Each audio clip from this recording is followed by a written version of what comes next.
The moment Shedeur Sanders was officially named Rookie of the Week, the Browns quarterback debate exploded from uncomfortable to unavoidable, and Emmitt Smith made sure nobody missed the message. As sources claim, Emmitt didn't celebrate quietly. He didn't tiptoe around politics. He went straight at Kevin Stefanski and called out what he described as ego and pride getting in the way of football truth. Coming from the NFL's all-time leading rusher, those words landed heavy. Emmitt framed Shedeur's award as proof that talent doesn't need permission to show itself. He pointed out that when opportunity finally came, production followed immediately. That timing mattered. Cleveland had spent weeks selling patience and process, yet the rookie delivered the moment the reins loosened. Emmitt highlighted that contradiction with zero hesitation. According to insiders, he questioned why it took outside pressure, fan outrage, and national scrutiny for Shadur to even get a fair shot. That nigga got a Grammy. Don't mind. What's that, homie? He said that nigga got a Grammy. You Emmy Award, my boy. ESPN. Shirt and all, my boy. Oh. He said, say cheese. Shirt and all. Put the shirt on. Put the shirt on. Put it on. Put the shirt on. Put the shirt on. But it's cool, bro. He said, look, man. Don't play it cool. Come on, man. I want to be in a Hit me award. From the Hemi. He ain't want damn. He labeled that delay a leadership failure. Not a scheme issue, not a roster issue, a pride issue. Emmitt's criticism hit deeper because it wasn't emotional. It was historical. He's seen this movie before. Teams clinging to hierarchy. Coaches protecting decisions instead of wins. Young talent forced to wait while seasons slip away. He warned Cleveland that ego has ended more careers than lack of talent ever has. The Rookie of the Week award turned into a receipt. It validated what fans had been screaming. It embarrassed the narrative the Browns tried to control. And Emmitt made it clear that the league was watching closely. This wasn't just praise for Shadur, it was an indictment of how Cleveland handled him. Once that framing took hold, the conversation changed instantly. What made Emmitt Smith's takedown sting even more was how directly he tied Shedeur's success to Stefanski's resistance. As sources claim, Emmitt didn't accuse Stefanski of sabotage, but he didn't let him hide behind system talk either. He said when a rookie steps in and immediately outperforms expectations, it exposes the decision-makers who delayed that opportunity. Emmitt stressed that football is a results business, not a comfort business. He pointed out that Shadur didn't just survive his chance, he thrived. Calm under pressure, command at the line, poise in big moments. Those aren't flukes, those are traits. According to insiders, Emmitt emphasized that awards like Rookie of the Week don't come from hype, they come from execution. That's what made the criticism unavoidable. Stefanski couldn't dismiss it as noise. The numbers backed it up. Analysts replayed snaps. Media outlets reframed segments. The Browns' talking points collapsed under the weight of evidence. Emmitt went further, warning that when coaches allow pride to override adaptation, locker rooms feel it instantly. Players lose belief. Effort dips. Frustration grows. Cleveland fans felt seen.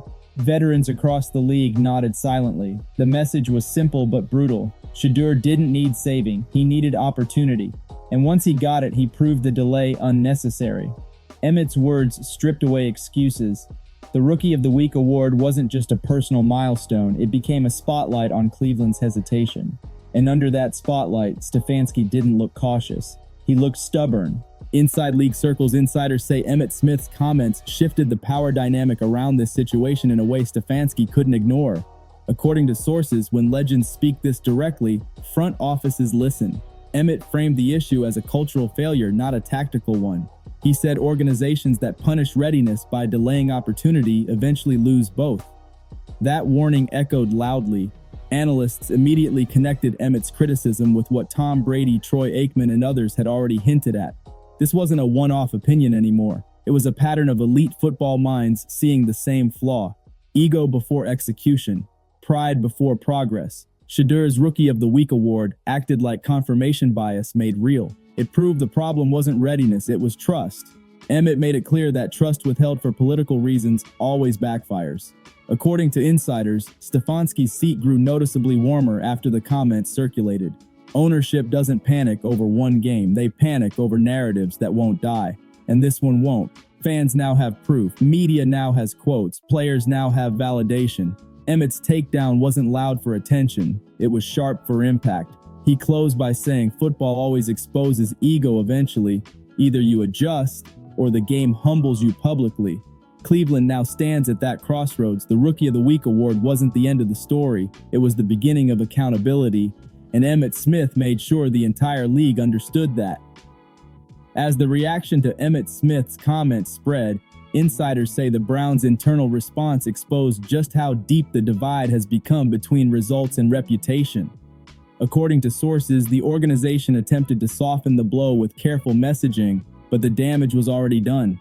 When a Hall of Famer ties a rookie's success directly to delayed opportunity, spin doesn't stick. Emmitt's framing forced a rewatch of the season with new eyes. Analysts broke down how Shedur's first extended action featured quicker reads, cleaner footwork, and decisive throws that matched exactly what Cleveland had been missing. The Rookie of the Week award wasn't an accident, it was alignment. Preparation met opportunity and delivered instantly.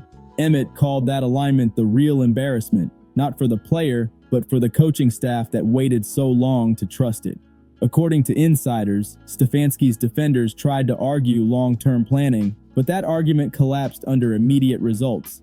Long-term plans aren't supposed to block short-term wins, they're supposed to enable them. Emmitt stressed that football history punishes coaches who confuse control with leadership. He referenced past teams that delayed inevitable transitions and paid for it with lost seasons and fractured locker rooms. Cleveland now risks joining that list. Players reportedly felt Emmitt's words reflected what they'd experienced firsthand. When belief doesn't flow from the sideline, players compensate, they press, they hesitate, they lose rhythm. Shedur's performance shattered that tension the moment he was allowed to play freely. That contrast made earlier caution look less like strategy and more like fear. Fear of being wrong, fear of change, fear of admitting the plan needed adjustment. Emmitt's critique didn't just embarrass Stefanski publicly, it challenged Cleveland's entire decision-making culture. And once culture gets questioned, fixes aren't quick or quiet. By the end of the week, one truth stood taller than any press conference or damage control quote. Shedeur Sanders' Rookie of the Week award rewrote the Browns' quarterback story, and Emmitt Smith made sure the rewrite stuck. As sources claim, the award became a line of separation between excuses and evidence. Emmitt's use of ego and pride wasn't hyperbole, it was diagnosis.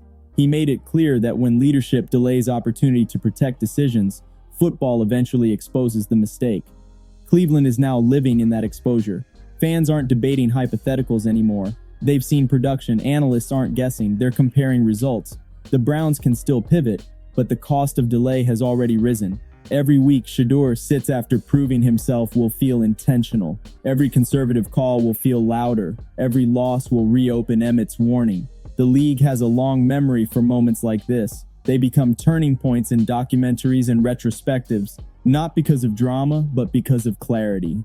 Emmitt didn't demand firings, he demanded honesty, honest evaluation, honest leadership, honest football. Shadur delivered when given the chance. That's the part that can't be argued away. Now the Browns must decide whether to lean into growth or double down on pride. The NFL rewards the former and punishes the latter relentlessly. What insiders say now is that Emmitt Smith's comments didn't just close a chapter, they opened a reckoning the Browns can't outrun anymore. According to sources around the league, this moment officially shifted Shedeur Sanders from interesting rookie to organizational litmus test. Every decision Cleveland makes from here on out will be judged through the lens Emmitt laid out so clearly. Ego versus growth, pride versus progress, control versus winning. Those aren't media buzzwords anymore, they're realities sitting in the building. The Rookie of the Week award changed the math, it stripped away plausible deniability. Cleveland can no longer claim uncertainty about readiness. The league saw it, fans saw it, legends validated it. That kind of confirmation forces hard conversations behind closed doors. Insiders claim the front office now faces pressure from multiple directions at once. Fans demanding transparency, players craving consistency, ownership watching reputations slide nationally, and coaches defending decisions that no longer align with results. Emmitt's critique accelerated the timeline. This situation isn't drifting toward resolution anymore, it's sprinting. Shedur's calm response throughout this chaos only sharpened the contrast. No chest thumping, no public complaints, just preparation and production. That's why Emmitt's words resonated. They weren't about noise, they were about substance. Football people recognize substance instantly. Cleveland has a choice now. but it's a narrowing one. Either lean into what the game is showing, or become another cautionary tale about leadership that refuse to adapt. NFL history is ruthless with teams that choose pride over truth. The Browns still have time to flip the narrative, but only with action, not explanations. Emmitt Smith didn't destroy Stefanski for entertainment. He did it as a warning that the game always wins. Talent always finds daylight, and when it does, anyone standing in the way gets exposed sooner or later. Cleveland is standing at that moment right now. Like the video, subscribe for more deep dives, and stay locked in as this story continues to reshape Cleveland's future and redefine what accountability looks like at the highest level.